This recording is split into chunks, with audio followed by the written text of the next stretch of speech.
Olá, amigos, olá, amigas, gestores públicos de Santa Catarina. Estamos começando mais uma edição do nosso Administra Mais Podcast, né, Felipe? É um prazer estar contigo mais uma vez, um convidado muito especial no programa de hoje. E o Administra Mais Podcast é uma iniciativa da NM80 Assessoria, empresa em que eu e o Alan somos sócios, diretores, que faz assessoria em gestão pública, captação de recursos, gestão de convênios, prestações de contas, relações governamentais, melhor dizendo.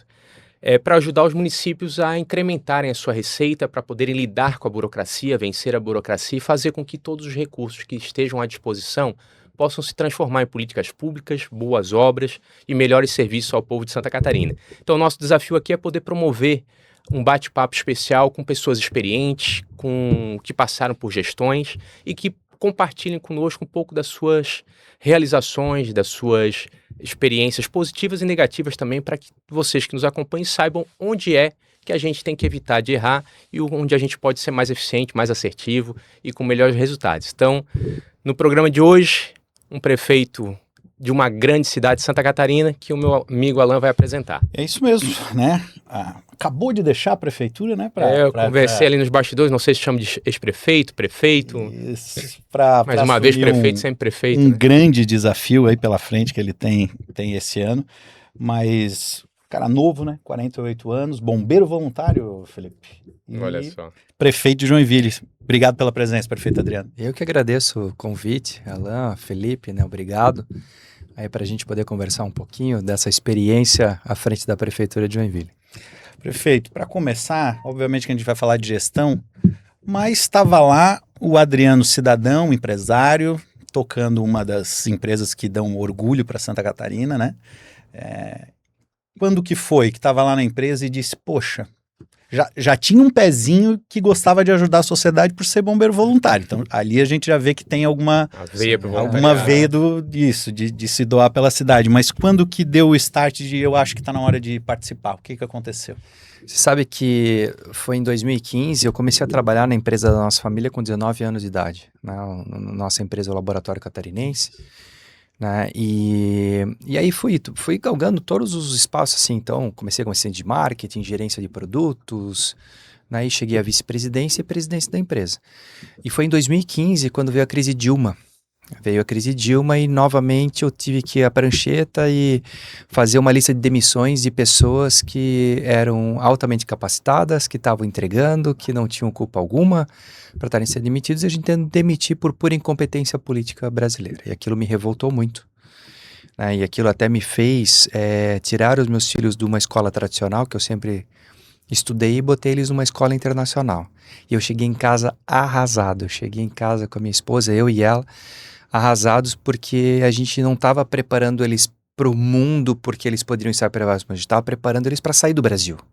Isso é muito ruim. É muito. E aí foi então quando eu conheci o Partido Novo, em 2018, e eu disse, poxa, aqui tem uma plataforma diferente, um sistema de fazer política um pouco diferente, gostei, vou me filiar, mas como filiado mesmo, porque o filiado ajuda por mês. Uhum. Em 2019 recebi o convite de ser pré-candidato a prefeito de Joinville, e eu disse, não vou. E aí a minha esposa lembrou dessa passagem em 2015, da crise Dilma, que a gente trocou os nossos filhos de escola. Ela disse, será que não está na hora da gente assumir o protagonismo também no mundo político? Eu disse, bom, você está falando isso, tu topa? Ela disse, eu topo, desde que a gente não abra mão da família. Eu disse, não, perfeito, vamos tentar. E aí eu aceitei o convite. E aí, né, indo na contramão da matemática, da política, enfim, né? Exatamente. Da velha cartilha 2018 foi um divisor de água. Totalmente, né? Nós conseguimos a eleição, então, na maior cidade de Santa Catarina. Era a sucessão do ex-prefeito do Deller, exatamente. E aí a gente fez Imagina, eu não tinha nem time para assumir a prefeitura. E foi então, eu disse, bom, vou buscar a forma como eu sempre fiz na empresa, vou fazer um processo seletivo, vou contratar pessoas capacitadas para serem os secretários, diretores, gerentes, e foi assim que a gente montou o time na prefeitura. E a minha vice-prefeita, ela também acompanhou todo o processo de plano de governo, o planejamento, então ela acompanhou as contratações, a construção do time, então a gente fez isso tudo muito a muitas mãos. E deu super certo. Né? Eu acho que esse foi uma grande mudança radical que a gente teve, de ter um governo que antecedeu a gente de muita política, né? Muita decisão de quem estava ali por meramente política, mas não uma decisão técnica de gestão e de necessidade, e que isso tirou a velocidade que a cidade precisava crescer, a velocidade das entregas, e a gente já foi um governo completamente oposto, né? Sem indicação política alguma. Sem nenhum compromisso. Sem compromisso, prévio, não tinha uma coligação, não tinha, porque ninguém apostava na gente mesmo. Oportunidade, né, assim, Adriano, porque e tu teres aproveitado ela, pô, pelo que a gente acompanha pela imprensa, pelo que a gente acompanha pela prestação de contas do governo, porque nem sempre, a gente pode até sonhar com momentos como esse, mas nem sempre eles acontecem. Às vezes, para que a gente chegue lá, a gente tem que se comprometer com diversos companheiros, aliados que engessam a tua forma de governar. E quando a gente chega lá, o governador de Santa Catarina também chegou meio assim, sem grandes alianças em Santa Catarina, e pôde chamar algumas figuras uma baita oportunidade como João Paulo Canubim, como Paulo Bornhaus, dentre outros, Kennedy Nunes, Cleverson. Desde que a pessoa que esteja lá entenda a oportunidade que recebeu e não tenha o rancor, né? A mágoa de dizer, não quis estar comigo, agora também não quero que esteja. Não. Roendo o osso agora para comer o filé mignon, não. Mas mesmo assim, mesmo com essa capacidade, isso a gente está falando da maior cidade do estado de Santa Catarina, né? E nem sempre, Adriana, a gente já tem percebido aqui, a gente tem percebido na vida e acompanhado aqui, nem sempre uma boa gestão na iniciativa privada se reflete numa boa gestão pública se a pessoa não tiver a flexibilidade de entender que é um outro ritmo que tu precisa te adaptar a ele, senão tu te frustra rapidamente e daí tu desgarra de ter interesse. Como é que foi essa adaptação da vida privada para a vida pública, já que de 2018 a 2020 é quase nada, né, no mundo das políticas públicas, de entrar na prefeitura que já estava aparelhada historicamente, né, para o mesmo partido, que eu digo aparelhada, mas é acostumada com quadros do mesmo partido, fazer essa transição e ir rompendo barreiras, assim. Quais foram os teus principais desafios no início? Olha, primeiro foi quebrar um preconceito, né, de que empresário não sabe administrar no mundo público ou vice-versa, né? A gente conseguiu fazer essa quebra e a gente conseguiu atrair bons nomes, né? Porque o secretário em Joinville estava ganhando um salário baixo para o tamanho da responsabilidade. E essa é uma grande dificuldade no mundo público. E uma hipocrisia. É. Parece que se paga bem, eu tô abusando, tendo privilégio. Eu não posso pagar menos do que o mercado paga para ter um bom talento trabalhando. Na prática, Joinville estava pagando R$15 mil de salário bruto para um secretário. Isso paga Balneário Pissarras. E que assim, é uma cidade que um secretário da saúde lá tem um orçamento de 1,5 bilhão, 5 mil pessoas trabalhando abaixo a responsabilidade dele na educação. Então assim, não faz sentido algum, né? Se você pega uma empresa de um faturamento de 1,5 bilhão com 5 mil colaboradores embaixo, esse CEO no mínimo vai estar ganhando de R$80 mil de salário, mais bônus, mais isso aqui. Né? Então, esse é um grande problema. Né? E a gente conseguiu trazer um perfil muito interessante, ou do jovem que estava ainda o mercado não tinha descoberto e para ele era um baita momento, uma oportunidade, ou daquele experiente que já tenha garantido a sua questão financeira e está vindo por um altruísmo de uma entrega, ou o servidor público de carreira que nunca participou, nunca ascendeu e com o processo ele chegou lá e daqui a pouco virou secretário, diretor e gerente, e isso motivou. Então, basicamente, o time de secretários que nós montamos tinham esses três perfis, o jovem, o servidor ou o experiente já na sua vida. Deles é meu amigo pessoal, que é o Guilherme Gazenfert, que foi da juventude do Rotary junto comigo, e tem esse perfil Guilherme, exatamente, o perfil do jovem, que ele tentando empreender e tudo mais. E virou teu secretário municipal e segue sendo lá. Eu essa semana perguntei pra ele, tu vai pra campanha com o Adriano ou vai trabalhar aqui? Não, pelo amor de Deus, zero campanha, eu sou ruim nisso, eu sou ruim ele é um excelente, né? E eu falo que a gente conseguiu montar um Dream Team, e isso foi muito bom também, que eu acho que muda um pouco o dia a dia, que era colocar todos os secretários a uma mesa para discutir o problema de um secretário e todos tentarem achar a solução. Né? E isso também trouxe dinâmica, velocidade, né? E também esse espírito de corpo. A gente falava, Joinville é o cliente, né? Então Joinville é que nós temos que aumentar o orgulho da cidade. E todos nós somos responsáveis por esse orgulho. Não é uma pasta, não é uma secretaria. Então todas elas acabaram tendo boas entregas porque era uma união. Né? Algumas vezes alguém abria mão do seu orçamento para ajudar naquele momento uma situação emergencial em alguma e depois voltava. Então isso a gente conseguiu também ter uma boa condição, que eu vejo que muitas vezes, né, alguns prefeitos, governadores não conseguem botar todo mundo no mesmo time porque essa são de grupos diferentes, enfim, né? E aí acaba esse tipo de situação. Nós tivemos no início uma adaptação com Câmara de Vereadores, né? Que isso Natural. de fato é natural. Vocês se elegeram com quantos vereadores lá? Nós tínhamos, no primeiro governo, nós estávamos com 11. Na verdade, eu tinha 3 do novo, né? Então, eu queria dizer, quase nada, né? Então a gente construiu dali em conjunto uma base. Né? E depois, já na reeleição, a gente conseguiu fazer 14, né, da coligação. 11 da coligação direta, mais 3, 19. Então, são só 19. Joinville poderia ter 24, mas tem 19 vereadores.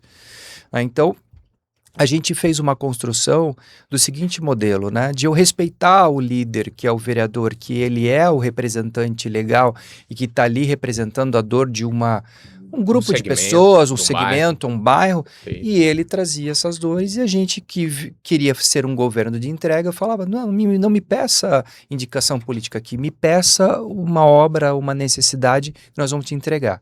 E deu tão certo isso, que praticamente todos os vereadores que estiveram conosco e participando conosco foram reeleitos. Por quê? Porque eles tiveram resultado a mostrar. E, por outro lado, a prefeitura esteve presente em todos os segmentos da cidade. Né? Então, essa relação foi uma relação diferente de todos os outros anos, por relato de servidores ou até mesmo próprios vereadores que tinham vivido outros governos. Para ver como não tem só uma forma para funcionar, porque o vereador, quem nos acompanha, assim, é comum que um parlamentar, para ele ter uma base de defesa dele ao longo do mandato, ele queira indicar pessoas à prefeitura que se comprometem com ele e que trabalham ali na frente por ele. Mas se ele entende que das demandas que a população faz para ele também consegue entregar resultados sem esses cargos indicados, primeiro, ele tem mais independência, porque se ele tiver que romper com o prefeito, não tem ninguém para ele se preocupar em manter no emprego, e ele entregou resultados, inclusive, melhores. É isso mesmo. Então, essa ousadia, isso me lembra muito, as histórias são parecidas do Liba com o Adriano. O prefeito Liba de Navegantes era também da iniciativa privada, caiu ali, queria ser, mas por um convite acabou sendo candidato do grupo, se elegeu com um vereador. Um total de 9, de 11, e foi rapidamente buscando uma base assim, uma relação fala, muito, né? muito não é um pecado indicar ninguém, tá tudo bem. O problema é quando essa relação fica que eu tô indicando qualquer pessoa, né? A pessoa indicada, ela tem que ser qualificada, simples assim. Agora, quando a gente está há muitos anos com essa história de é só indicação, aí cria essa cultura e realmente, né? Se for parar para pensar, tem lógica. É melhor tu conversar com o prefeito, ele te entregar uma obra, uma ação no teu bairro, do que tu ter lá 4, 5 pessoas na prefeitura que às vezes estão lá só pelo salário e ainda no fim atrapalham a gestão e aí o prefeito não consegue entregar por vereador é ruim também. E os vereadores que estiverem nos ouvindo, eles vão concordar comigo, né? Porque a população, ela não distingue o prefeito do vereador. Não, eles cobram o vereador assim como se ele fosse o prefeito, né? Então eles cobram o vereador como se a obra daquele bairro fosse responsabilidade do vereador, quando não tem nada a ver. Né? Ele vai ser aquele que vai levar o pleito, mas é do Poder Executivo de executar. E quando a gente se aproxima dessa forma, a gente teve grandes ganhos. Então eu sempre trabalhei com o caminho do seguinte, né? De respeitar os governos. Então, uma vez que a gente não interfere com indicação e tudo mais, a gente está respeitando o poder de cada um, mas a gente tentou andar paralelo. Né? Eu falo, se a gente tenta andar paralelo, a uma distância mais próxima, um pouco mais longe, dependendo do momento, mas a gente está buscando o mesmo fim. O mesmo objetivo, a gente está indo para o mesmo caminho, né? E a gente conseguiu fazer isso com a grande maioria dos vereadores. Então, Joinville, por exemplo, teve mais de 100 mudanças legislativas para desburocratizar a cidade, por exemplo, para gerar emprego. Joinville acabou de bater o recorde nesse primeiro trimestre, novamente, de maior número de aberturas de empresas no estado de Santa Catarina foi Joinville. Porque desburocratizamos, e isso só conseguimos porque tínhamos uma Câmara de Vereadores também fazendo o seu papel, legislando, mas muito próximo daquilo que a gente precisava. E, ao mesmo tempo, eles tiveram sucesso nos bairros, onde, porque eles tinham também a prefeitura muito próximo deles, quando eles precisavam. Né? Então, isso deu muito certo. Né? E esse é um modelo que funcionou, dá resultado, né? E a gente teve bons cases assim para mostrar. Prefeito, para a gente começar a entrar em algumas pautas que chamou a atenção na gestão do senhor, falo para quem nos acompanha em casa, e nossos amigos e quem conhece a nossa trajetória sabe da minha relação, da relação do Felipe com o João Paulo Carnebink, que sempre foi um apaixonado pela história de dizer que a cidade não é feita para carro, a cidade é feita para as pessoas. E pós-pandemia isso ficou muito evidente, né? A necessidade que a gente tem de interagir. E vocês fizeram lá algumas ações nesse sentido muito interessante, com os passeios públicos, né? Com umas espécies de praças, assim, parques. Eu queria que tu falasse um pouco disso. Eu sei que isso já foi motivo de palestra na Smart City Barcelona e tudo. E realmente é algo que às vezes o gestor público deixa de lado e não entende o tamanho da importância que é ter esse tipo de espaço. Queria que tu conversasse e falasse um pouco para a gente sobre esse projeto. Para as pessoas entenderem um pouco, Joinville é uma cidade extremamente, ela é plana e ela é bastante espalhada, vamos dizer assim, ela não está concentrada. Então, nós temos bairros em Joinville, como o bairro Paranaguamirim, que tem quase 30 mil habitantes, mas 90% das ruas ainda são de barro.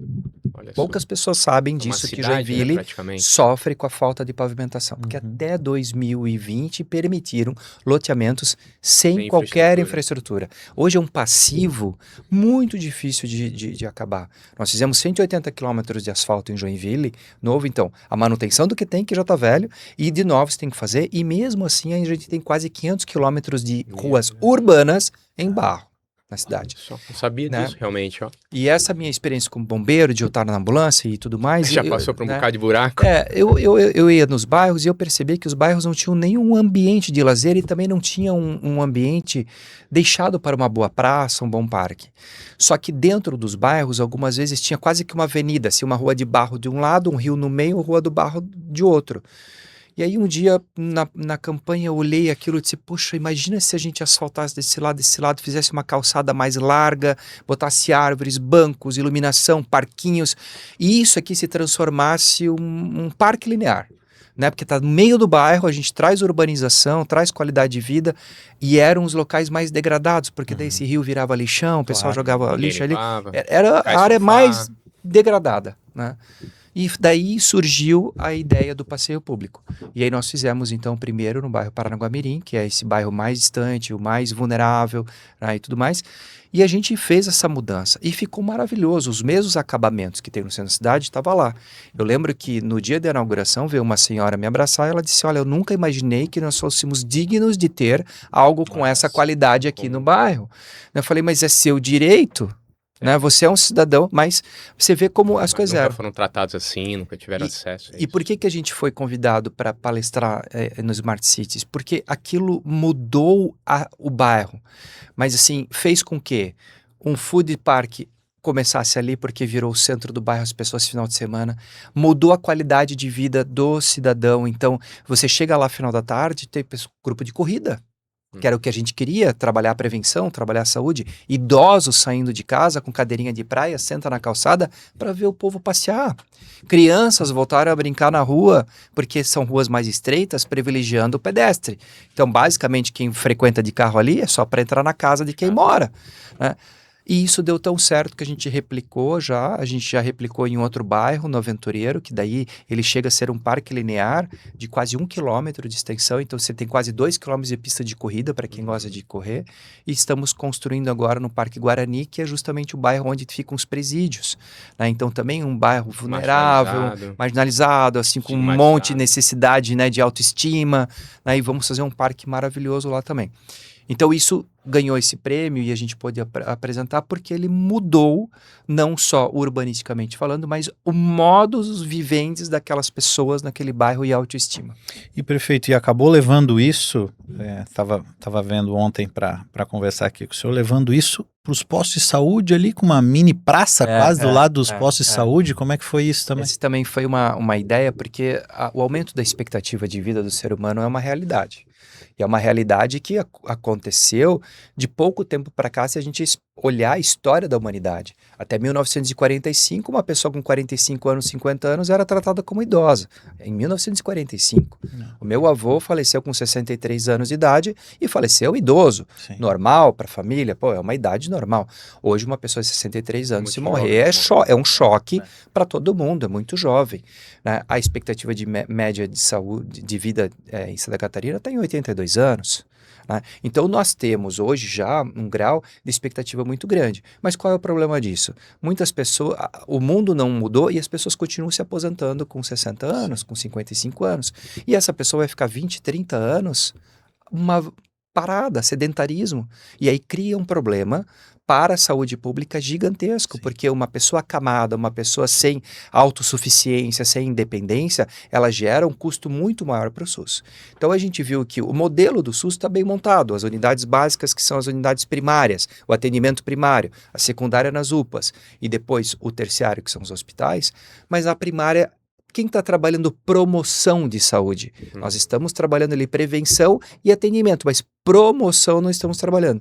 E a gente pegou aquelas que tinham terrenos grandes e criamos praças no entorno, que a gente chamou de Vila da Saúde, que tem academia, tem galpão para aula de dança, aula de yoga, aula de... aparelho ao ar livre, Isso. debaixo de sol, não Então resolve. tem equipe motivando e fazendo, e isso a gente tem grupos de idosos hoje que se encontram regularmente, com atividades regulares, né? Você vê idosos fazendo caminhada com seu netinho ali no carrinho, mas ele se exercitando porque é um ambiente seguro, né? E não é uma praça aberta, ela é fechada, ela é no horário da unidade básica e a gente privilegia justamente o idoso, que ele tem esse tempo livre para ir. Já são 11 vilas da saúde hoje no município e tem mais 7 em construção. E talvez seja o primeiro case, né, mostrando de que uma cidade está preocupada na promoção de saúde. Como vamos envelhecer? E isso tudo, óbvio, olhando o resultado lá na frente, né, que diminui o custo, né, da manutenção da saúde. É sensacional, né, Felipe? Porque às vezes quando a gente conversa assim com prefeitos, né, de cidades grandes, na maior de Santa Catarina no caso de hoje, às vezes quem nos assiste lá no interior, o gestor público diz, mas... Mais uma academia de saúde. Não, e a cidade grande é tudo mais fácil, eu não consigo replicar isso aqui. Essa é o tipo da política pública que pode ter em qualquer lugar, em qualquer município, de qualquer tamanho, é só ter um espacinho lá no posto de saúde que consegue fazer e certamente muda. E uma emenda parlamentar, por Isso. exemplo, ela cai como uma luva para uma atividade como essa, né? Mas o importante é bem isso, não é colocar a academia da terceira idade que isso todo mundo põe. É você criar uma estrutura a ponto que seja convidativo, a ponto que tenha alguém ali promovendo a saúde, criando um calendário de atividades, entendeu? Para você também trazer essa população para perto, para quando eles têm essa dinâmica do dia a dia e veem a unidade básica como um ambiente onde ele se sente bem acolhido, onde ele conhece os agentes ali, também trabalha a prevenção. Né? Então os resultados têm sido muito significativos. E essa convivência, muitas vezes a pessoa idosa chega a uma certa altura da vida que o único contato que ela tem é com a pessoa do comércio em que ela frequenta, é da unidade básica, ela nem está resfriada, mas ela vai lá e dá um A saúde mental é fundamental. E esse é um dos problemas que na unidade básica aparece, que é o hiperusuário. Nós temos casos de pessoas exatamente assim, recorrente, né? Que são muito sozinhas e tudo mais, e elas estão praticamente todos os dias ali. Quando você cria atividades paralelas e não um atendimento médico, mas você desafoga a rede e você está dando uma atividade, né? Porque ela fazia uma aula de alongamento, ela fazia uma aula de yoga, ela fazia uma aula de dança, você atendeu a necessidade de pura socialização que ela estava precisando. E o desafio que é de ser gestor, assim, eu fico olhando que estava comentando o tamanho da cidade, né? Se falasse que a gente tem que pavimentar 500 quilômetros ainda de ruas de chão de barro, talvez um prefeito pensasse em entrar na história para pavimentar todos, mas governar uma cidade é atacar várias frentes ao mesmo tempo. Você ser um equilibrador de pratos. E tu conseguir avançar aos poucos em algumas pautas que são importantes. E daí vai muito da concepção do gestor. Por isso que a gente, quando fala sobre eleger alguém, eu tenho que votar em quem eu conheço, eu tenho que votar em quem eu já minimamente sei de onde vem, para onde vai, o que come, como se manifesta.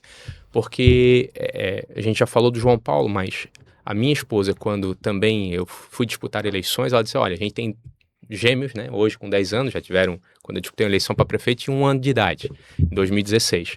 Ela disse, cara, tu, pelo amor de Deus, se tu ganhar a eleição, tu faça praças públicas. E isso é um assunto que me toca, porque quando a gente viaja para fora ou no Brasil, a gente procurava espaço que as crianças pudessem brincar.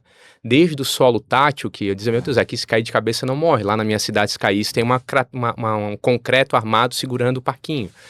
Então, os espaços de convivência pública, eles são fundamentais porque não é todo mundo que tem dinheiro para o lazer pago, não é toda cidade que tem a praia, né? E Blumenau, por exemplo, que também é uma cidade grande, existe uma Blumenau até o Parque Ramiro Ridger e outra depois E do na Parque Ramiro época, Ridger. meu Deus, No centro hoje da melhorou cidade, ainda num um pouco, terreno mas na nobre. época criticado quando começou a obra. Meu Deus, aquilo ali é Meu Deus especial, do céu. assim. A questão imobiliária, tu escolhe um apartamento mais próximo de Mais uma área que tu próximo. tenhas uma boa convivência. Hoje em Joinville a gente revitalizou todas as praças justamente com Isso. essa ideia. E aí a gente percebe quantas crianças tem na cidade, porque a gente passa nas praças, estão Praça sempre não é cheias. só banco e luz, Enxerga, né? É ser bem iluminado, mas é isso, tem que ter uma atividade para fazer. E só para encerrar o meu comentário sobre esse assunto, certa vez eu tive no Chile, em Santiago, com os meus filhos. Aquela vez que eu perdi o Lourenço dentro do avião, que eu não achava uma criança de 3 anos dentro do avião. Fica para outra hora para contar, mas achei. E no momento que eu fiquei encantado, tem o Parque Arauco lá, que é na frente de um grande shopping, e assim, não tem nem vendedor ambulante porque tem um guardinha que não permite, quanto mais é mendigo para dormir fora. O parquinho tinha aquelas lonas que protegem de raio ultravioleta, porque é muito quente lá, como aqui é também, para tu poder brincar sem a criança torrar no sol e tal. Daí eu comecei a olhar, o banco bem cuidado, arborizado, as pessoas têm o hábito lá de deitar na grama depois do trabalho, na hora do intervalo. E eu conversei com uma mãe lá num brinquedo e disse, pô, que legal os parques aqui. E ela, eu acho que, não sei se militante ou engajada, ela disse, isso aqui acontece porque o Chile, durante muito tempo, com a ditadura do Pinochet, viveu enclausurado. A gente não podia sair, os nossos pais não podiam nos permitir brincar. E depois que a ditadura caiu, o Chile passou, como política pública de governo, a valorizar os espaços públicos para que os chilenos pudessem voltar a conviver. Então eu disse, cara, como é histórico, isso mudança é cultural, cultural, muito A pandemia, né? Foi a nossa ditadura, assim, né? E o Covid fez exatamente isso, e as pessoas passaram a dar mais valor, e passaram a dar mais valor pro contexto do que é uma cidade para as pessoas. Né? Então, antes se falava disso, parecia algo muito longe. Né? Agora não, faz todo sentido, né? Um prefeito ir lá investir numa praça. A gente está transformando o ambiente hoje, que é uma avenida ao lado do Rio Cachoeira, nós vamos duplicar a avenida. Essa obra deve começar agora, né? Daqui a 60 dias deve iniciar a licitação. A gente vai duplicar a avenida, e onde hoje é a avenida vai se transformar num grande parque linear embaixo das árvores ao lado do rio. Então, aquilo que as cidades fizeram de dar as costas aos rios, a gente vai estar dando frente, o que a gente já vê na Europa, esse movimento, e as pessoas estão super entendendo e aplaudindo e dizendo, é isso mesmo. E agora estão Quando começando talvez a cobrar um tempo para ter atrás no seu poderiam estar criticando, dizendo, não é prioridade, não é uma prioridade sim, a qualidade de vida, é eu ter um ambiente para os meus filhos, né? Isso melhora a urbanização. Quanto mais família nas praças, mais seguras são as praças, né? Então, quanto mais gente ocupar o teu espaço, é total. Agora, a demanda que se cria é que todo mundo vai querer um parque linear no seu bairro, daí vai ter que dar conta de fazer em todos. Mas sabe que eu acho que é uma política pública que ficou, né? E o passeio público, ele vai permanecer, e a gente já tem mais 3 em desenvolvimento dentro da Secretaria de Planejamento. A gente já identificou mais de 16 áreas diferentes em Joinville que poderiam ter um parque desse. Então, independentemente de governo, eu acho que é uma política pública que ela deve continuar sendo replicada, porque o resultado que ela traz para a autoestima, para a segurança, para o desenvolvimento, promoção de saúde, desenvolvimento econômico na região, é fantástico, né? Então, realmente... Nessa mesma linha aí, arrumamos muito a praia do Joinvilense, né? Porque tem gente que não sabe que Joinville tem uma praia, né? Mas tem, então ainda arrumamos ali. Fala um pouco pra gente, prefeito, da praia lá. É a Vigorelli, é isso? Vigorelli. Nós... Bonita, é novidade, eu acho, pra vocês também, né? Bonito. Joinville está no fundo da Baía da Babitonga. Tá? Então, na frente, no mar, é São Francisco do Sul, tem as praias de São Francisco, daí tu entra na Bahia, tem o Porto de São Francisco do Sul, e Joinville está bem no fundo. Então, a gente tem mangue na cidade. Mas existe uma praia de rio, né, que ela tem areia e tudo mais, que ela foi uma praia artificial, que foi, lá atrás ia ser uma fábrica, daí a fábrica não veio, era para ser um estaleiro, e aí as pessoas foram indo lá e montaram e fizeram uma vilazinha. E essa vila, durante 50 anos, não teve serviço público, então não tinha energia elétrica, não tinha quase 500 pessoas morando lá. E sempre foi uma discussão, sempre foi uma dor para o joinvilense, porque a energia elétrica você via no poste de luz a 800 metros, e por leis ambientais não deixavam. Por outro lado, queimavam óleo de gerador o dia e noite, porque é uma praia, então tinha restaurante, o pescador pescava ali, não sei o quê. E nós conseguimos de forma célere e rápida Em 5 meses a gente conseguiu a documentação necessária para a gente fazer a urbanização. Então a gente não levou só energia elétrica, a gente levou esgoto, a gente levou água, a gente fez toda a pavimentação com paver, fizemos uma orla com iluminação bonita. Então a gente elevou, né, aquele ambiente para ser um parque da cidade de frente para o mar. Porque Joinville é quase que virada de costas, né, para a Baía da Babitonga.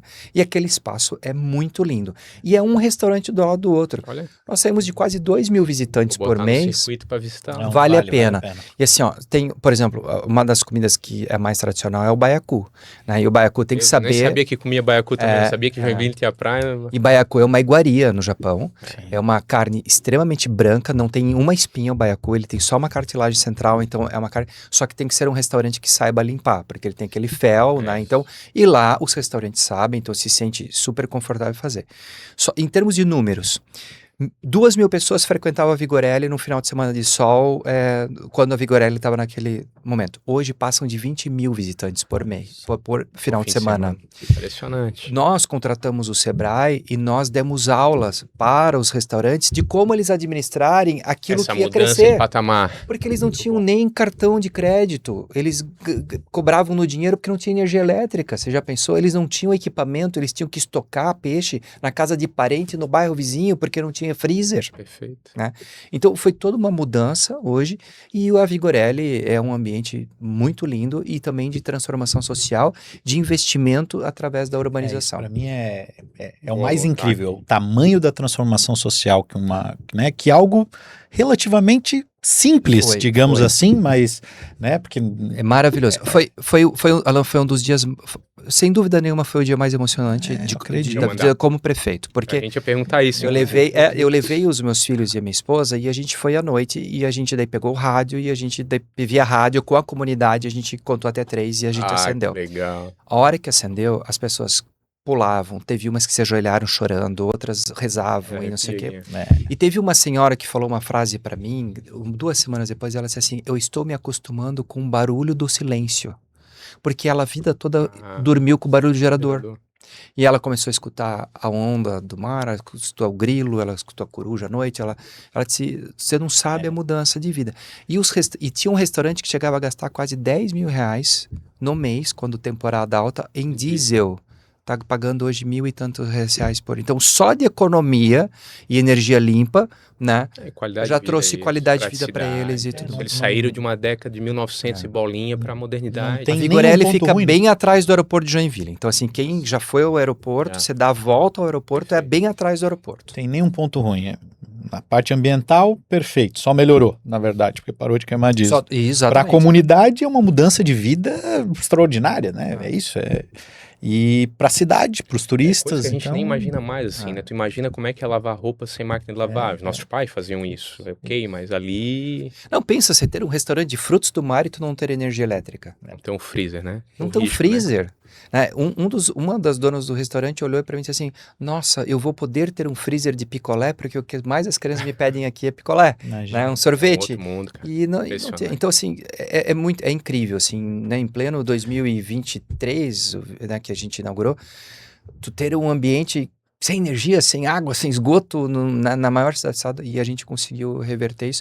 E aqui foi graças a um bom diálogo que a gente teve com o Ministério Público Federal, que ajudou, o TRJ4 de Porto Alegre, os desembargadores sentaram conosco, a gente discutiu, IBAMA, então a gente conseguiu botar todo mundo numa mesa, eu assinei um TAC no meu nome, dizendo eu me responsabilizo em executar essa obra, houve coragem do nosso time de executar, e também houve um compromisso de um controle ambiental. Então, hoje, toda a população da Vigorelli sabe qual é a função deles em termos da responsabilidade ambiental que eles têm. Não pode construir uma casa nova, a gente tem um perímetro já pré-definido a gente criou uns postes grandes aonde tem um vigilante contratado privado que ele vai olhando o perímetro, ver se ninguém passou do perímetro. A gente já teve retirada, né, de tentativas de construção fora desse perímetro, mas é essa garantia que Joinville deu também para a gente conseguir avançar com a lei, com as autoridades para a gente poder executar. Então também tem esse outro lado também, ok, vamos avançar, mas se é uma área de preservação, a comunidade tem que ajudar, e a comunidade hoje nos ajuda. Elas são as primeiras a avisar, olha, tem alguém invadindo, tem alguém aqui cortando uma árvore que não pode. De pertencimento. E esse coragem, né? E esse caso que o prefeito nos relata, ele me traz aqui 3 situações. Primeiro que isso explica muito pelo entusiasmo com que tu conta, e que não é só um ganho político, a gente está falando de 500 pessoas, moradores, e não 30 mil como é no outro bairro, então o resultado eleitoral não é o primordial. Mas por que a gente que está na iniciativa privada se mete aí para a coisa pública? Porque quando vê as coisas acontecendo que não aconteciam antes, tu te sente realizado e gratificado. Muito. Pode parecer demagogia, mas quando a gente fala de um abraço de uma senhora assim, é algo que nos toca. Ninguém que viveu isso sabe o que é. Total. A gente, quando passa por uma sensação de gratidão assim, às vezes é um caixão para um parente, é um orientar sobre como lidar com a morte no momento que a pessoa não sabe nem como fazer. O segundo ponto é que existe muito na administração pública, prefeito, a síndrome da cadeira vazia, é que na hora da tomada de decisão, o gestor e servidores públicos de carreira e não de carreira, dizem, não, eu não vou botar minha assinatura aí porque pode dar problema. Isso. E daí as coisas não funcionam. Isso. E daí vem a capacidade do líder de assumir o risco e liderar, e também de sensibilizar as autoridades para que façam aquilo que... Mas nunca foi feito, se tem algo que me transtorna isso. Nunca foi feito, mas pode ser feito. Não foi feito por preguiça, ou não foi feito pela incapacidade sequer de refletir sobre o assunto. Tu pode me convencer que não vai dar, mas vamos conversar sobre. Isso. Então, essa coragem para vocês que nos acompanham, muitas vezes precisa acontecer. Meu pai citava um exemplo do Pavan, né? Outra geração, mas do meu pai, já falecido, com 63 anos, inclusive, muito jovem. Mas ele dizia o seguinte, cara, o prefeito que não sair da prefeitura com uma meia dúzia de processo de gestão, não de corrupção, de crime, não fez muita coisa. Porque isso, o Ministério Público está lá. A turma que passa no concurso, que não sabe o que é mudar a vida de 500 pessoas, não quer assumir risco nenhum. A lei é assim e não me quero me incomodar. Então o desafio é brutal. Quem imaginou que em algum momento um governador daria a bolsa de estudo para quase todos os estudantes carentes de Santa Catarina? Alguém tem que ter a coragem, ou a loucura, ou o devaneio até que aconteça, e agora tira para ver. Se funcionou, o prefeito fez os parques lineares. Em Itajaí, a minha mãe contou quando o prefeito decidiu botar florzinha, né, nos canteiros. Mas lá isso é prioridade, tá faltando médico, tá faltando... Mas Itajaí virou um encanto de cidade, Joinville também, né? Eu fui apelidado do prefeito Florzinha, porque Joinville... Eu não sabia disso, tem um exemplo aqui. Mas porque assim, quando a gente assumiu era plena Covid, tava todo mundo numa situação muito ruim, todo mundo preso dentro de casa, e a cidade tava feia, Joinville não tava bem cuidada, e Joinville é conhecida como a cidade das flores. A Manchester e onde é que estavam as flores? Aí a gente então partiu, e aí aqui a minha vice-prefeita, a atual prefeita Regiane Gambim, eu disse, eu vou assumir o Covid, deixa eu aqui cuidar da cidade, mas cuida das praças, porque quando as pessoas saírem e tudo mais, eu quero que esteja tudo bem cuidado, canteiros, e aí com parceria público-privada, a gente conseguiu a adoção de praças. Então os principais canteiros da cidade, hoje tem uma plaquinha da empresa, da loja e tudo mais, e que eles mantêm. Então foi muito legal essa parceria, porque a gente conseguiu levar flor para a cidade, sem custo para a cidade, e a cidade voltou a ser a cidade das flores. Então eu sou com muito orgulho, eu falo, uma cidade que consegue cuidar de um canteiro com flor, vai cuidar da saúde, vai cuidar da segurança. Cuidar nem do canteiro, como é que vai cuidar da saúde e da educação? É o detalhe, né? Então, assim, a administração pública, ela vai do detalhe ao macro, e o gestor público, ele tem que ter essa capacidade de olhar uma flor e dizer, ei, tá faltando regar aquele canteiro, e ao mesmo tempo ter uma visão de futuro e dizer, olha, nós temos que estar com Joinville ou Santa Catarina daqui a X anos nesse patamar. Né? Então, essa é a visão, acho que, do principal que o gestor público tem que ter, o micro e o macro juntos. O prefeito falou ali da parceria público-privada, claro, um exemplo ali da adoção das praças, mas vocês passaram por um processo lá muito grande de PPP, que foi da iluminação pública, né? Foi inclusive para a Bolsa dos Valores. Foi a primeira vez. E a gente ainda vê muita dificuldade na gestão pública sobre quando o assunto entra em PPPs, e é uma, né, PPPs, concessões, e é uma ferramenta certamente extraordinária para a contribuição na gestão pública. Como é que foi também esse momento aí de fazer esse processo de PPPs, e quais são os resultados práticos na cidade já depois dessa PPP? Legal. Vamos começar primeiro pelo problema, né? Eu acho que hoje o problema, e vocês como empresa de gestão pública e que ajudam muito, a dificuldade é encontrar pessoas hoje que saibam construir PPPs. Né? Então você pega qualquer prefeitura, a grande dificuldade começa pelo time. Mas como faz? Como escreve? Como cria um projeto? Nunca fiz. Qual é a referência? Quem, né? Vai dar problema? Melhor não fazer. Vamos então licitar e vamos contratar uma empresa. Eu já tive empresas muito boas, como o BNDES, que construiu a PPP de iluminação para a gente, deu super certo, como outras que simplesmente a coisa não sai do papel e fica, a gente não consegue chegar num resultado efetivo de executar. Então, o maior problema hoje de execução de PPPs, ela está na construção inicial. A lei está ali, existe, mas todo mundo tem medo, ou ninguém sabe fazer, as pessoas estão aprendendo, porque são poucos cases ainda no Brasil a serem executados. Correto. E isso é novidade também para o Tribunal de Contas, é novidade. Então, para o Judiciário, todo mundo acaba questionando, então, no medo a coisa demora mais. Agora, vamos falar da parte boa, né?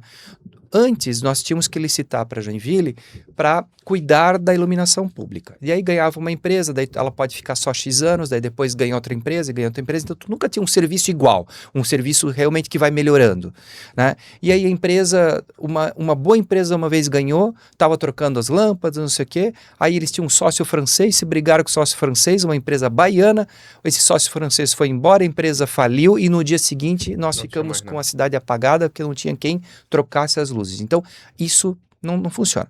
A PPP já veio uma empresa para explorar durante 30 anos, eles têm um contrato da seguinte forma: quanto mais eles investirem em tecnologia, eles vão receber o mesmo por mês da gente. Então, quanto mais eles investem e menos eles têm manutenção, mais lucro eles vão ter na frente. Então, inverte o jogo, porque antes as empresas ganhavam pelo número de postes queimados.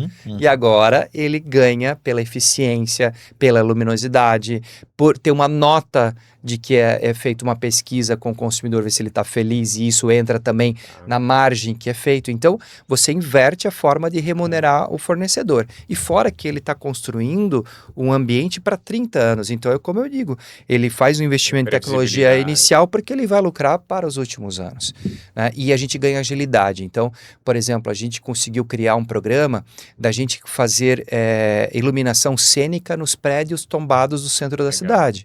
Então, aqueles prédios que até então eram os patinhos feios, apagados, agora eles estão sendo iluminados e estão sendo cartão postal.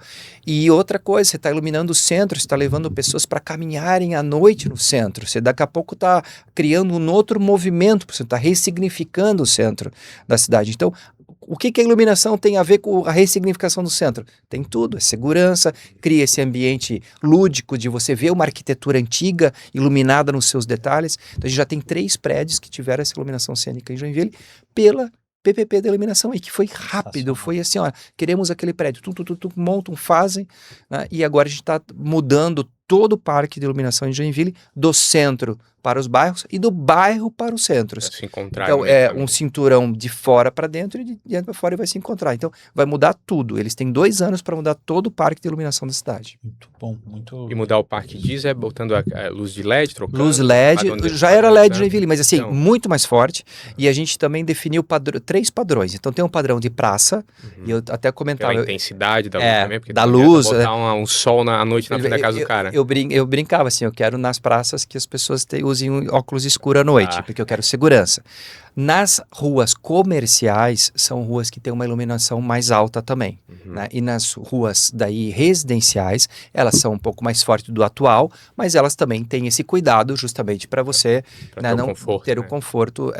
Mas então são 3 movimentos, e justamente pensando no uso, cidade para as pessoas, o que as pessoas precisam ali, né? E essa flexibilidade a gente tem com o contrato da PPP.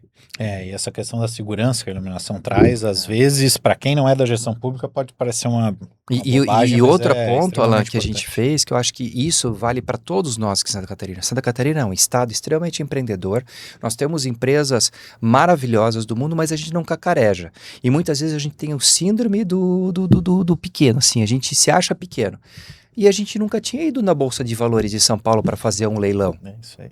Eu quero, nós vamos lá, nós vamos mostrar que Joinville tem capacidade de ir lá na Bolsa de Valores, na B3, e fazer um leilão. Até porque talvez eu vou atrair outras empresas que estão fora do radar, eu vou ter muito mais gente fiscalizando o contrato, que é bom para o negócio, né? E foi a primeira vez que Joinville, a maior cidade do estado, participou de um leilão na B3, né? E isso abriu uma porta gigantesca para outras empresas começarem. Pô, quando é que vocês vão fazer a concessão de ônibus mesmo? Quando é que vocês vão fazer a PPP, não sei o quê? Você cai num radar para grandes... Que até então ninguém sabia de Joinville, não falava, entendeu? Então a gente também tem que muitas vezes parar, pensar e sair da mesmice e dizer, pô, por que São Paulo vai lá, o prefeito de São Paulo vai lá na B3 e eu não posso ir? Não pode, aqui o contrato... Vocês são a maior cidade de Santa Catarina. E saindo da mesmice, prefeito, outra ação que me chamou muita atenção, né, no governo do senhor foi a usina de recuperação energética. Isso é um troço realmente, assim, completamente inovador, completamente fora da curva.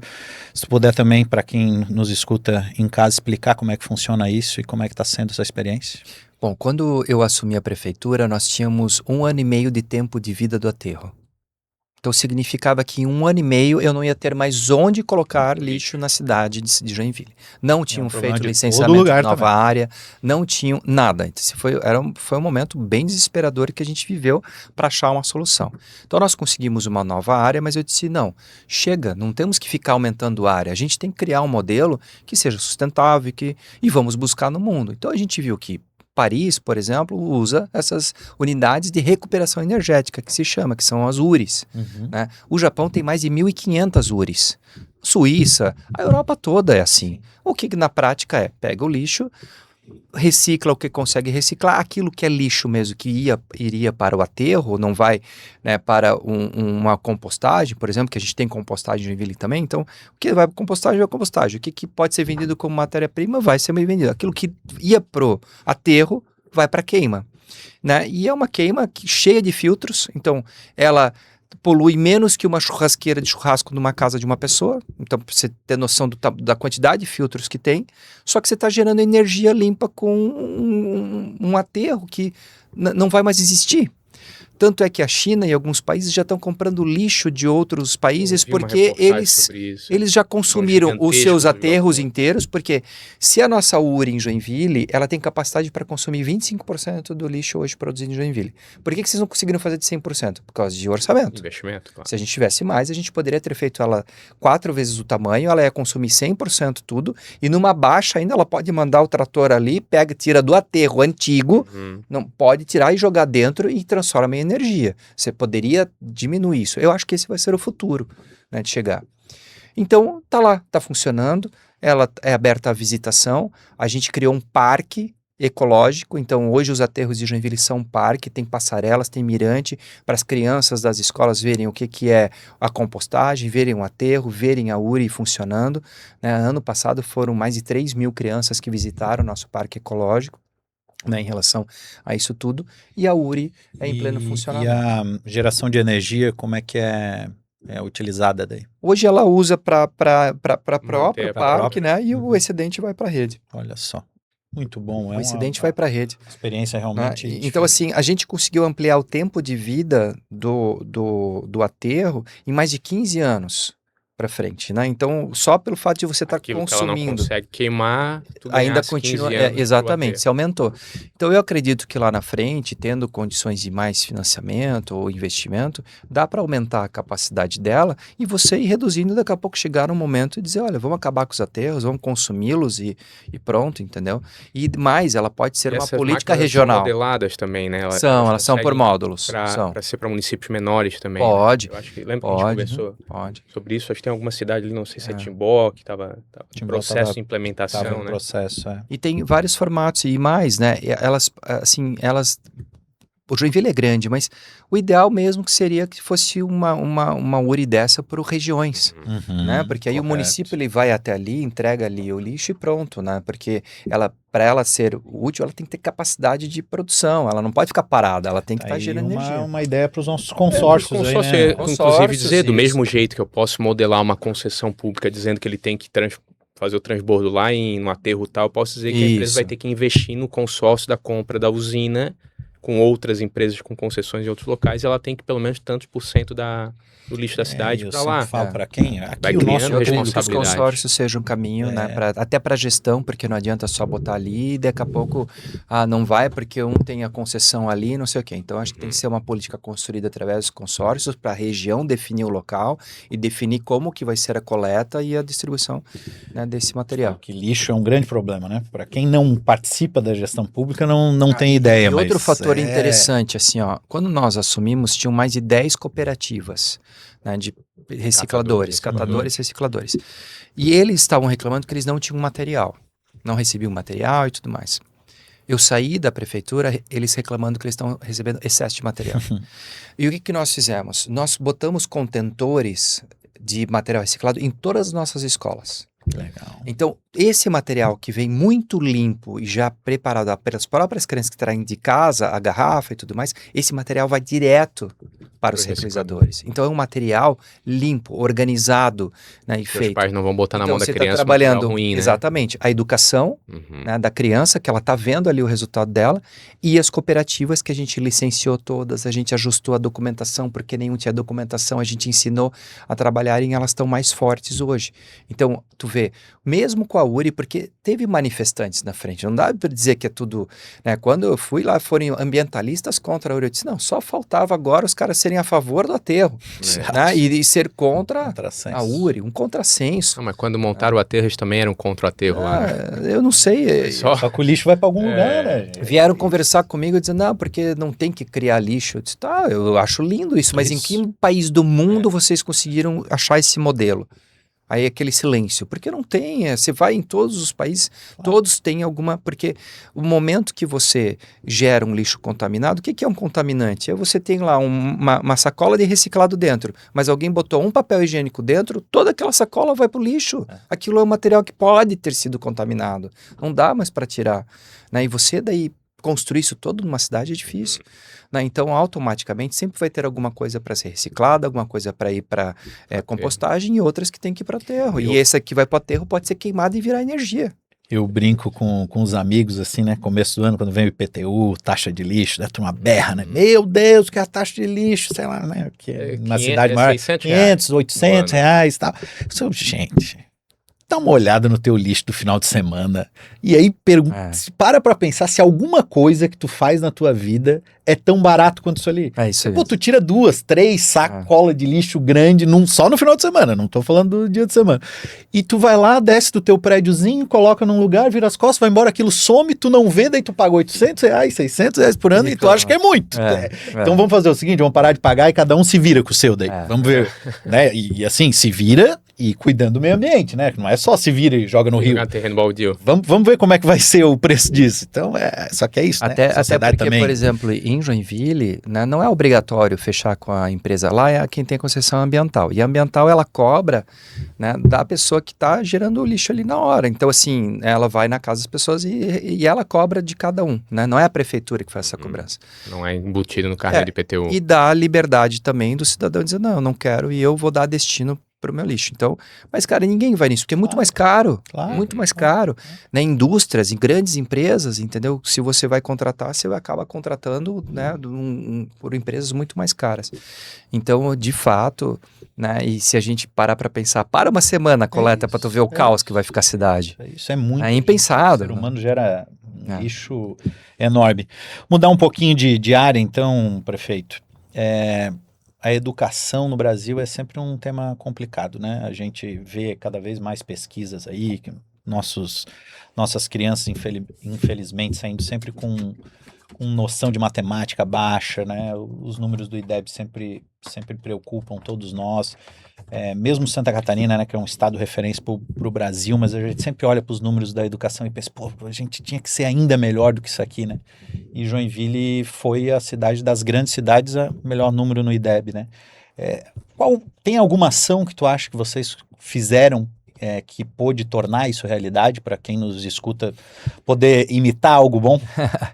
Teve sim, foi uma mudança bem interessante, porque Joinville já tinha uma boa educação e você melhorar aquilo que é bom é mais complexo. mas a gente entendeu que a gente tinha que fazer algumas mudanças importantes. Então, uma delas foi criar uma prova a cada 3 meses, que a gente chama do IDEM, que é o Índice Municipal de Desenvolvimento da Educação. Bacana. Então, tem o IDEB e a gente tem o IDEM em Joinville. Então, a cada 3 meses a gente executa.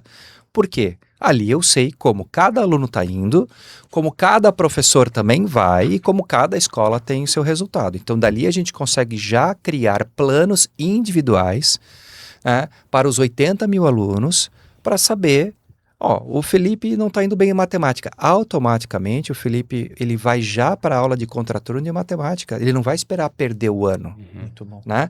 E aí o Alan precisa de português, outro. Então, a gente, com esse IDEM, a gente consegue estratificar no momento exato que aquela criança ou adolescente precisa de um reforço, um apoio, e a gente consegue fazer. E consegue identificar o bom professor do professor que não está indo tão bem. Claro. Então, os bons professores se tornaram professores e professores. A gente bateu o recorde em treinamento adequado, porque um professor é a mesma matéria, mas aquele tem uma didática melhor.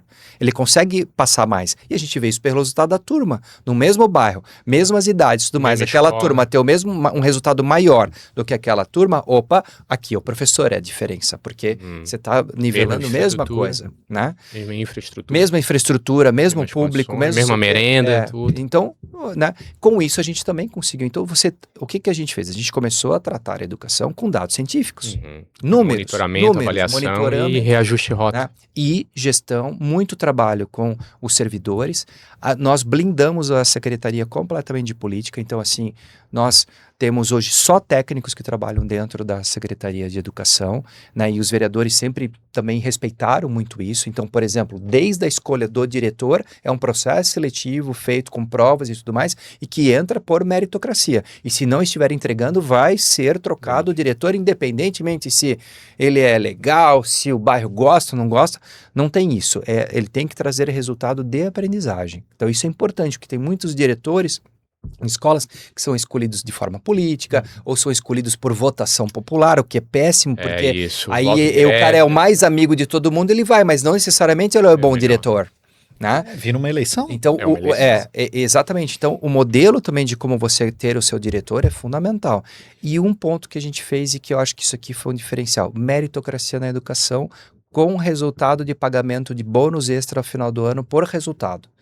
Então, é um bônus, é um 14º salário que qualquer profissional da educação pode ganhar, desde que o IDEM, ele alcance os índices que a gente colocou para aquela escola, que não tenha nenhuma falta, Bacana. né, e que entregue o plano de trabalho em dia. Essas 3 coisas dão condições para ele buscar o 14º salário. Muito bom. Né? Então, isso fez com que a gente privilegiasse e ajudasse aquele servidor que está lá todo dia se dedicando, fazendo a coisa certa, entregando e tudo mais. Então, a gente valorizou a maioria, porque a maioria dos servidores são pessoas que querem ver um bom resultado. E eu costumo falar isso assim, né? Eu acho que esse tema de educação aí há de se ter um grande pacto da sociedade, né? Sobre isso, assim, que envolva os pais, que envolva os professores, os servidores, a prefeitura, o governo do estado, o governo federal, porque não pode ser desse jeito. E essa é uma responsabilidade que ela não é só do poder público, ela é de todos nós, né? Como brasileiros, assim, a gente não pode se conformar e achar que uma criança vai sair na 8ª série com um nível de matemática da 5ª série e a gente achar que isso é normal. Não dá. E isso não pode ser normal em lugar nenhum, muito menos em Santa Catarina. Não pode ser. E aqui a gente ainda é muito acima dos outros, mas é o que eu falei. Não é porque tá bom que a gente não pode buscar o que é ainda melhor, né? E interessante esse modelo da prova. E, de novo, mais uma coisa, que não importa o tamanho do município, dá para fazer. É isso. Se você for ver Sobral, a gente... Né, o que eu Isso é falei? referência. O que eu falei na época? Eu disse, gente, não vamos inventar roda. Vocês vão para o Brasil e vocês vão buscar as melhores práticas. Então a gente pegou o que tinha bom de Sobral. A gente foi para outras cidades como Maringá, Sim, São José do Maringá Rio Preto. Cada uma tinha uma coisa. A gente compilou tudo e a gente copiou mesmo todos os projetos, adequamos a Joinville, criamos uma lei municipal de educação, que aquilo ali não pode ser desmontado com facilidade. Câmara de Vereadores aprovou, que foi excelente, entendeu? E hoje tem uma lei disso organizando nessa situação. E nós saímos de 9º lugar nas séries iniciais e 15º lugar das séries finais para 1º lugar no IDEB em 3 anos. Então aquilo até que eu imaginei que ia levar mais tempo para a gente ver resultado, em pouco tempo a gente viu o resultado. Muito bom. Então, hoje Joinville virou a referência nacional, o Todos pela Educação sempre convida Joinville para fazer, o Instituto Lehman convida, porque a gente virou um case de uma grande cidade, né, que são quase 200 escolas em Joinville, são quase 80 mil alunos. Se você consegue ter um plano individual para cada aluno, Se funciona se são, ali, são pode ser 80 mil, replicado se em são outras 100 mil, grandes se cidades. são... É extremamente replicável para grande ou para pequena cidade. E daí tá não ter a vaidade de olhar uma cidade como Sobral e copiar realmente. É isso, está dando Isso, certo, cara. Não isso, precisa reinventar a roda, é isso. replicar boas práticas Isso. de gestão pública, é o que a gente busca aqui. É isso Exatamente. mesmo. Ter atalhos no caminho para atingir resultados mais rápido, não só para um ganho Isso. político, mas para E nós colocamos mudar a vida das todo esse pessoas. material, tanto a lei, todos os planos, tudo muito descrito está no site da Prefeitura de Joinville, Aí, pessoal, aberto fica a para dica. todo mundo, né? Então, assim, a gente fez isso como um intuito também de uma responsabilidade nacional pela educação. Então, esse projeto não é nosso, esse projeto é Brasil. Então, aquele, né, gestor público que queira buscar, tá tudo lá, todos os decretos, tudo esmiuçado Começa muito dali, bem trata no como foi município, executado. Vem fazer a visita técnica, vocês certamente devem abrir A aqui gente e recebe orientar. todos também. Como diz a turma dos podcasts, essa vai virar corte pra gente botar, porque essa é uma dica muito importante. Cara, e Joinville, vamos lá, Joinville, volto a dizer, é uma cidade grande, uma cidade notoriamente rica, né, do ponto de vista das oportunidades. Mas quando se falava em Sobral, que é aquela cidade do interior do Ceará, do Nordeste brasileiro, e o cara ganhando, dando, né, de uma coça, como diz o outro, todos os outros municípios grandes do Sul, então algo de diferente tem, né? Sim. E são os detalhes. Novamente são os detalhes. Não é o quadro mais tecnológico no Digital. quadro, não é o tablet. Não, tu pode ver, eu não falei de nada disso. Né? Nós falamos de gestão.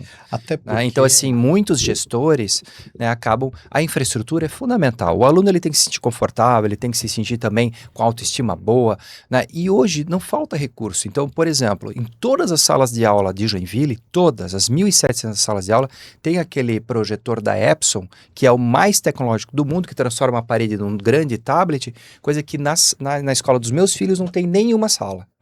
Né? Então... Hoje, a autoestima da gurizada que vai para uma rede municipal de Joinville, ela está no mesmo nível das grandes escolas da cidade de Joinville. Então, isso é importante também. Então, a infraestrutura, ela tem essa coisa.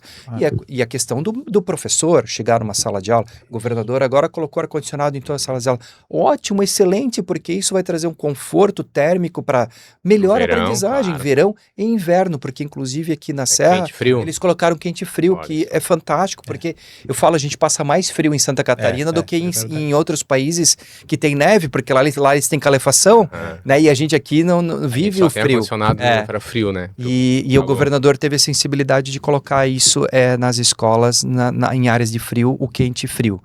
Né? Então, isso é muito bom, é a infraestrutura. Mas a infraestrutura não vai aumentar a aprendizagem.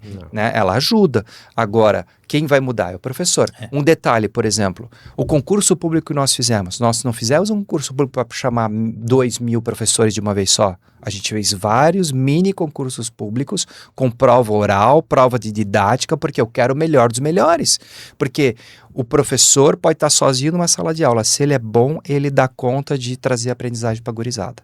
Isso. Entendeu? Um professor pode estar numa sala com tudo tem tecnologia, mas mundo. se ele é ruim, E ninguém aprende nada. Todo mundo já teve um professor na sua vida que disse, cara, quando ele entra, dá uma alegria. E já teve um cara que diz assim, esse tem pós-doutorado, mas meu Deus, ele é muito bom, mas ele não sabe passar. Os países europeus estão passando por isso, né? Assim, quando veio essa coisa da tecnologia, foi todo mundo, né? Comprar tablet, o quadro era diferente esse, e tal, Notebook para todo mundo. E a verdade é que tu olha os números da Suécia em especial, mas de outros países da Europa, não melhorou. E estão voltando. Não melhorou. Estão voltando. Por quê? Porque nada é mais tecnológico importante do que o professor. Nada. Sem dúvida Ele nenhuma. nunca vai, não tem tecnologia só pagar, que vai... Né? Salário é importante, Isso, mas claro. existe professor que ganha, 2 professores que ganham igual, e um tem desempenho, outro não tem. A secretária Sereta, né, ela está fazendo um movimento muito importante que aqui em Florianópolis, ela pegou um ambiente e ela está trazendo professores para fazer cursos aqui para esse desenvolvimento. Isso a gente fez em Joinville também, justamente para que a gente possa dar atenção para o professor, para que ele esteja tendo aulas ou se desenvolvendo com os melhores e eles discutam junto a melhor forma de aprendizagem. E aquele professor que está ali por paixão, eles amam estar fazendo isso. É isso. Entendeu? Eles gostam disso, essa troca, né, de experiência, né? Então, assim, isso tem sido fantástico em Joinville, né? Legal. E a Sereda está fazendo isso agora também aqui no estado. Então, isso é muito bom. Eu acho que, né, sempre falo assim, qual é o teu maior legado como prefeito do estado de Joinville? Sem dúvida nenhuma foi na educação. Bacana. Né? Porque isso é o legado para a Isso sociedade. vai Uma sociedade transformar com de mais verdade. educação Eu não é uma sociedade de oportunidades. Eu não cheguei a Sobral, mas nós tínhamos um amigo, Thiago Andrino, que era vereador em Palmas, em Tocantins. Eu fui visitá-lo porque lá existiam alguns exemplos de escolas que fizeram escolas públicas em parcerias com instituições como a Marinha, como a Polícia Rodoviária Federal, como o Bombeiro, como a Polícia Militar. Então, cada escola tinha uma instituição que era a administradora. A direção era de uma civil, só que a dinâmica da escola... Então, eu fui numa escola lá, que eles investiram 10 milhões de reais na escola, beleza. Eu fui numa das melhores, né? Mas, assim, tinha desde psicultura para ensinar como é que se desenvolve o peixinho num canto, tinha aula de artes marciais, de xadrez, tinha piscina, tinha isso, tinha aquilo e tal. E tinha as outras escolas menores, mas o bacana que era, assim, toda escola tinha, por exemplo, a sua fanfarra. Então, existia no contraturno, era dentro da própria escola. E o prefeito de Palmas, na época, era o Amasta, ele disse algo parecido contigo, assim, sobre a autoestima da escola pública. Ele disse, cara, primeiro que tem uma regra também que não pode chegar atrasado. Eles vão perdendo ponto e daí pode perder a vaga lá na frente, não entra e tem um rigor disciplinar. As crianças desde a creche comiam com talheres de metal e pratos de vidro para aprender. Mas daí, como era muito quente a cidade, tinha uma duchinha lá para as crianças poderem tomar uma ducha, só que era na altura da cintura dos professores para que eles não tivessem problema nas costas. E daí tu começa a olhar tudo aquilo, as carteiras coloridinhas, e daí tu replica numa escola, na outra, todas as escolas tinham auditório, tinha projetor no auditório, porque na hora do intervalo dos menores eles iam assistir YouTube lá, desenho, enquanto os demais não sei o quê. Na biblioteca tinha livro do Harry Potter, tinha do Senhor dos Anéis, porque não é mais a coleção Vagalume que vai estimular a criança a leitura. E daí tu olha aquilo e diz assim, meu Deus, eu não vejo a hora de poder fazer isso na minha cidade, no meu estado, replicar boas práticas. Então é um outro modelo, É isso mesmo. mas que lá ele fez o seguinte, pegou 30 professores, os melhores professores da rede, ganharam o prêmio, ele levou para, se eu não me engano, era para Singapura ou para alguma cidade que era referência no mundo, pagou lá, daí eu acho que ele conseguiu com os empresários, né? A ida por uma semana de 30 professores para um outro país. O que eles trouxeram, eu não sei, mas tu pensa, tu professor, ao longo da tua trajetória, dizer, porra, ganhei uma viagem pro outro lado do mundo porque eu sou um cara de... Então, cada um dentro da sua possibilidade poder estimular da forma que dá, né? Talvez a cidade pequena não consiga dar para ele a ida para outro país, mas pode trazer para Floripa passar uma semana de imersão aqui com a Sereda, por exemplo. É isso aí. Prefeito, a gente está indo para a parte final e um assunto que não dá para deixar de fora é a parte de saúde lá de Joinville. E aí faço aqui até um depoimento. Eu tive a oportunidade de ser chefe de gabinete e um período secretário adjunto da Secretaria Estadual de Saúde em 2015, 2016, e eu lembrava muito bem da dor de Joinville, né, com o hospital municipal, do tamanho da bronca que isso representava na tua folha, no teu orçamento, e a gente tá resolvendo isso aí, né, pelo jeito o governo do estado de Santa Catarina tá finalmente conseguindo resolver isso, né, e eu não faço aqui nenhum juízo de valor, até porque estive do outro lado, nunca foi falta de vontade, sempre foi falta de possibilidade, né? Sempre falo que os cabelos brancos que eu tenho foi 2015, 2016, essa época da Dilma que o senhor falou, não era fácil para quem estava governando, não tinha dinheiro para nada. Eu brincava agora no evento do governo com a secretária Dani que em 2 anos de secretaria a gente fez um convênio de recurso próprio do governo do estado, em 2 anos. Hoje, né, graças a Deus, o governo do estado consegue aí atender as prefeituras, convênio toda hora, e isso é muito bom para o desenvolvimento de Santa Catarina. Mas me fala como é que está esse processo de estadualização do Hospital São José, e para quem não é de Joinville, não acompanha tanto, qual é o tamanho que isso significa no teu orçamento? Bom, o Hospital São José, ele nasceu municipal, só que hoje ele é um hospital estadual, não é nem regional. Hoje ele é referência no estado, por exemplo, de queimados. Alguém em estado grave, queimado, vai parar em Joinville. 30% dos atendimentos em Joinville são de não joinvilenses, são de pessoas de fora da cidade. Então é referência em trauma, referência em câncer, referência na cardiologia, AVC, em AVC, neurologia. Então, você acaba recebendo pessoas de fora. O problema disso tudo foi que a tabela SUS, desde 2008, ela é praticamente congelada. Porque se a tabela SUS ela tivesse sido reajustada à inflação, tão somente à inflação nesse período, ela pagaria o Hospital São José e a gente não estaria discutindo de quem é a responsabilidade. Estaria funcionando. O fato que ficou congelado. E aí o município, para não fechar o hospital, o município começou a tirar de fonte 100 e colocar dinheiro lá dentro para compensar a falta do recurso que vinha do governo federal da tabela SUS. Esse recurso chega a 300 milhões de reais por ano de fonte 100, e aí se explica por que 40% da cidade de Joinville ainda é estrada de barro. Claro. Porque poderia estar em asfalto, mas hoje está no hospital. E que nenhum prefeito tirou do hospital para botar em asfalto. Então, obviamente, só que está ficando inviável. A cidade está ficando impraticável. Nisso, qual era o teu percentual investido em saúde geral? Daí? A gente chegou a bater 40%. Olha só, cara. Né? O normal, a lei exige 15% mínimo, a média no Brasil é 23%. 40%. E nós chegamos a bater 40%.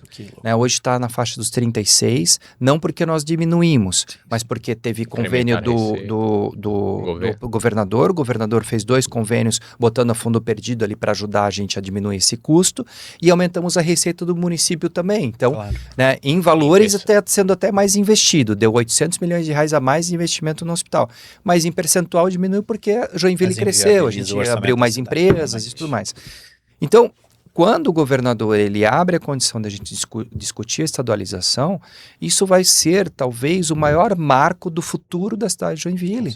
Porque ela estava colapsando. Todo mundo fala que Joinville é uma cidade rica. Não, ela é rica de oportunidade. Mas a conta que ela tem a pagar, e esse hospital estava matando né, essa situação. Drenando as energias. E é um hospital de excelência. Sim, muito bom. Né? Por exemplo, Joinville foi considerada a cidade angel no mundo em AVC por causa do Hospital São José. São pouquíssimas cidades do mundo que são cidade angel.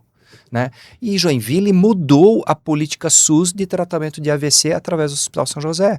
A trombectomia foi incluída no SUS porque Joinville foi a primeira cidade a usar a trombectomia né, dentro do sistema de AVC e atendimento. Então, ninguém está falando da qualidade, ninguém está falando dos servidores, a gente está falando meramente questão orçamentária. Claro. E pela Constituição, o município é responsável pelas unidades primárias e secundárias. Hospitais de grande porte, de alta complexidade, são do Estado, e que é o que ocorre.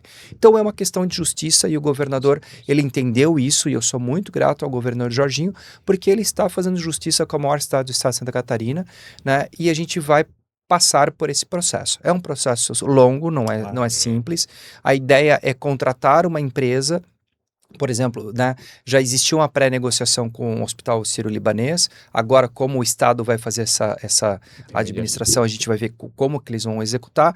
Mas contrata, vamos supor que seria o Sírio. O Sírio faria a modelagem. Ele ia dizer como ia ser montado, se é uma OS que assume, o que os servidores ficam no município, como é que faz a transição, né, e assim por diante. E outra empresa depois ganha a concessão da OS para daí fazer a administração. Faz a modelagem, outra administração operacional. Né, então, é isso que vai acontecer. Então, eu acredito que até o final desse ano o governo do estado deve seguir com a contratação dessa empresa para fazer a modelagem. Por hora, o governo do estado continua ajudando com convênios, né, a fundo perdido, né, e nos próximos anos, daí o governo do estado segue para a estadualização. Mas vai, agora, é um marco agora você veja, né, o montante da conta 100%, ela vai chegar ao estado daqui a 20 anos só. Porque nós fizemos um combinado também para que o servidor municipal ele é muito feliz em Joinville e ele é muito feliz na estrutura hoje da Previdência que foi criado por eles. Então a gente disse, não vamos tirar eles do município. Eles permanecem, então, servidores municipais, eles se aposentam, mas os novos vêm daí pelo Estado através da UES. Então você vai levar 20 anos, e o que é bom também, porque não... É a colaboração de vocês, mas também é previsível aquilo que vocês vão gastar. E não cai no colo de um governador só essa conta. Né? É uma construção, né, que você vai... Gradual, que então ambos vai se planejem. Com planejamento orçamentário, né, e a cidade vai então diminuindo. Então, os próximos prefeitos, não é nem a Regiane Gambim, os próximos prefeitos vão ver essa conta caindo, né, e tendo mais flexibilidade. E ela não aumentar já é um grande ponto, né? Se ela não aumentasse, já seria um grande ponto. E hoje os hospitais, eles precisam crescer, né? O Hospital São José, ele está com o mesmo número de leitos há anos, e o município não tinha mais condições de fazer mais leitos, e a cidade cresceu. Né? Então, esse é um desafio, né? Isso, e o capital intelectual investido ali durante anos não é construir um outro em outro local, é aquelas pessoas que estão lá mesmo, que são... É crescer ali mesmo. Perfeito, estamos chegando na parte final aí do nosso podcast, né? Agradecer demais a tua presença, parabenizar realmente, né, para todos nós catarinenses e todos nós de alguma forma, em algum momento, né, a gente passa por Joinville no nosso mês aí, o Felipe tá lá. Agora até para ir na praia. Agora até para ir na praia, pessoal. Aí, ó.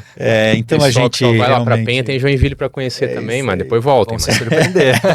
Vou lá com a família. E até porque Comer um Penha baiacu. já é uma das praias de Joinville, Penha, né? Então... Mais de Blumenau, né? Mais de Blumenau? Mais de Blumenau. Então, tá bom.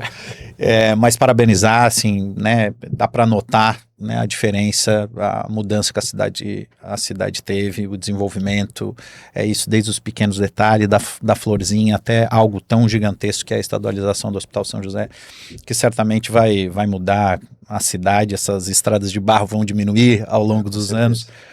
Imagina 20% a menos aí de média de orçamento sendo gasto, né? Aos pouquinhos, claro, não vai ser da noite para o dia, mas sensacional. Para a gente ir para a fase final, e aí o Felipe tem sempre a nossa última pergunta, mas não é nada complicado não, fica tranquilo. Mas eu quero te fazer uma pergunta agora do ponto de vista até pessoal, assim. Foram 5 anos e meio na frente da prefeitura. O empresário lá de trás, quando tomou a decisão de ser candidato, hoje, quando tu olha para trás, tu consegue olhar para ele e dizer que valeu a pena ou foi mais complicado do que valeu a pena? Não, valeu a pena sim. Eu vejo esse momento de vida e sou muito grato a Deus por Ele ter me permitido essa vivência, né? E eu sou muito temente a Deus, eu sou luterano, sou cristão. E para mim existe um aprendizado que Jesus Cristo nos deu, que é a palavra o amor ágape, que é o amor de servir ao próximo. E de fato, Felipe, quando você descreveu aquela senhora, né, que veio, me abraçou e tudo mais, esse é o maior dividendos de um gestor público, né, da gente receber um carinho de uma pessoa que sentiu, né, o resultado de uma boa gestão pública. E eu digo que não existe nada mais forte na humanidade do que uma boa política bem feita. Pode ter uma ONG, pode ter uma grande empresa, mas uma boa administração pública traz mais resultado para o maior número de pessoas ao mesmo tempo. E isso é extremamente gratificante. Então, eu sou muito feliz e fui muito honrado de ser prefeito da cidade de Joinville durante esse período, né, e olhar com orgulho e dizer, olha, nós conseguimos fazer um modelo diferente, trazer resultados diferentes e sentir o joinvilense com mais orgulho da sua cidade e principalmente com esperança na política. Porque essa outra coisa também que eu acredito, que é só através da política que a gente vai conseguir mudar aquilo que nós desejarmos na sociedade. E quando as pessoas perdem a esperança na política, é um risco enorme porque você abre brecha para justamente aqueles que tu não quer na política. E quando você resgata a esperança da sociedade na política, você ativa os bons, né, as pessoas de bem. E isso é importante. Pode juntar todos os filantropos do mundo que não adianta, não vai transformar a sociedade como uma boa política. Exatamente. Uma boa política. Para o bem ou para o mal. Exatamente. A política bem feita, ela é mais capaz de criar mobilidade social e ela mal feita pode atrapalhar muito a vida das pessoas, né? Felipe, vamos para a nossa última pergunta, então? E Adriano, nada muito sério, porque quando o Alan faz essa introdução, eu já me vejo assim, o pessoal vai comparar, será que o Abu Janra perguntando o que é a vida? Não, mas não, né, com o Marcelo Tais agora para as novas gerações, mas não, como a gente começou, a gente dizia isso para ti, começamos o podcast num ano em que dos 295 prefeitos de Santa Catarina, 203 não tinham tido nenhum único contato com a coisa pública até então. E como são eles, muitos dos nossos telespectadores aí, ouvintes do podcast, que a gente pergunta para vocês, que tiveram mais de um mandato, o senhor é prefeito eleito e reeleito da maior cidade do estado de Santa Catarina, se pudesse dar aos novos prefeitos, aos gestores, algumas dicas, que conselho o senhor daria para que eles possam ter melhor resultado ao final dos seus mandatos? Sem dúvida nenhuma, é ser um governo colaborativo, né? Ser um governo aberto para a escuta. Eu tenho o perfil de escutar mais do que falar. Eu recebi 25 mil pessoas no meu gabinete durante esses 5 anos e meio. Mas não recebi só para escutar, é escutativa, com a equipe do lado, anotando e fazendo gestão dos resultados. E buscar os melhores profissionais ao seu lado. Nada você vai fazer sozinho. Né? Tudo é um trabalho de time, um trabalho de equipe. Então, tendo escutativa da sociedade, muitas vezes dali vem um problema, mas já vem a solução. E tendo um time, né, com capacidade de execução, é o resultado. Então, isso eu acho que é o que eu daria assim como sugestão, e também parabenizar a todos aqueles que são de primeiro mandato, que nunca participaram ou que estão começando, porque é isso mesmo, a sociedade ela precisa de pessoas que assumam o papel dentro da sociedade, né? Senão nós não vamos ter as mudanças que nós desejamos, né? Vamos ter sempre aquela sensação de que são as mesmas caras, são sempre os mesmos, né? E muitas vezes são por culpa nossas mesmo. Isso foi uma coisa que eu fiz essa reflexão na minha vida, né? Eu estava reclamando e eu percebi que eu não participava da política. Não ocupar o espaço, alguém vai ocupar. Exatamente, não existe vácuo. Não existe vácuo na política. Alguém vai assumir aquele papel. E aí, quando novas pessoas entram, então, essa nova geração de prefeitos em Santa Catarina é maravilhoso. Né? Você dali, daqui a pouco vão ter deputados estaduais, deputados federais, senadores, futuros governadores, o que é fantástico isso, essa renovação, essa entrega, e isso é fruto de um Estado com liberdade, é fruto de um Estado que tem no DNA um empreendedor, que tem a vontade de fazer por si só uma sociedade diferente, né? Então, isso reflete, não é à toa que Santa Catarina tem os melhores índices do Brasil. Por quê? Porque é uma sociedade comprometida com ela mesma. É difícil você encontrar um cidadão catarinense que não participa de alguma associação. Isso. Associação de bairro, consegue, ou uma cooperativa, um Rotary, uma associação. E isso é maravilhoso. Né? Isso a gente não pode perder. Essa é uma cultura forte, de uma sociedade forte e que se autoconstrói todos os dias. E as tragédias pelas quais a gente já passou e rapidamente, né? Em Blumenau a gente falou muito com o João Paulo sobre isso, Itajaí também, essa capacidade de cooperar para a gente poder crescer. A nossa história é realmente um ato de fé, né? Se pensar nos alemães, nos italianos que saíram lá num navio para atravessar o oceano, né? Atravessar o planeta, sem ter ideia do que iam encontrar pela frente. E construíram Santa Catarina com esse DNA que tu falaste, né? Empreendedor, batalhador, e ele só aconteceu, nossos hospitais são prova disso, nosso sistema educacional com a CAF é prova disso, de que quando o catarinense se une, vem coisa boa pela frente. Prefeito, obrigado de verdade por ter tirado esse tempo para estar aqui com a gente. Eu tenho certeza que todo mundo em casa vai gostar muito desse bate-papo que a gente teve. Boa sorte nas suas missões desse ano, né? O prefeito é pré-candidato a vice-governador. Dando tudo certo, quem sabe a gente entrevista ano que vem, não mais o prefeito, né? Mas sim o vice-governador. Que seja um ano de bons resultados para ti. E dando tudo certo, eu não tenho dúvida que a tua experiência da maior cidade de Santa Catarina, junto ao governo do estado, vai fazer uma enorme diferença para a vida de todo mundo. É isso, né, Felipe? É isso, meu amigo, Alan. Mais um prazer estar mais uma vez contigo aí. Prefeito, obrigado por aceitar o convite. Agradecer o Arão também, que foi prefeito do Novo, hoje é secretário de Estado do Planejamento. 2 prefeitos jovens que destacadamente se notabilizaram por entregar bons resultados. Temos o prazer de já termos agora entrevistado os 2 prefeitos aqui. E vocês que nos acompanham, nosso desafio, o nosso objetivo segue sendo poder entregar a todos vocês um compartilhamento de um bate-papo saudável de boas práticas para a gestão catarinense. Prefeito, a gente sempre conversa aqui, a gente trabalhou em Brasília durante um tempo. Por mais que hajam críticas no cenário político catarinense, a média do político de Santa Catarina está acima da média nacional. A gente tem bons parlamentares, a gente tem bons gestores, destoam alguns, mas assim, os nossos órgãos de controle funcionam acima da média, os resultados são melhores do que a da média, e aquilo em que a gente não é bom, a gente corre atrás para aprender. Assim como eu e o Alan, quando começamos esse podcast, estamos buscando aprender a fazê-lo cada vez melhor. Então é um prazer, obrigado. Vocês podem nos acompanhar pelas redes sociais, pelo Instagram da NM80 Assessoria, pelo Instagram do prefeito, o meu e do Alan. Deve estar em algum lugar aí da tela, a nossa produção é um pouco mais restrita, ou vai ser eu, o Alan ou a Bia que vão fazer isso. Mas até a próxima, então. Prefeito, obrigado. Alan, Felipe, muito obrigado, agradeço demais, Foi um prazer, amigo. papo, muito obrigado pela oportunidade. Valeu, gente, até o próximo Administra Mais Podcast, que eu não sei quando vai ser, vocês já notaram que esse ano a nossa correria tá grande, mas daqui a pouco a gente surge aí de novo com mais um episódio, com mais alguém que sabe muito de gestão pública de Santa Catarina. Até a próxima. Valeu, aquele abraço. Gente.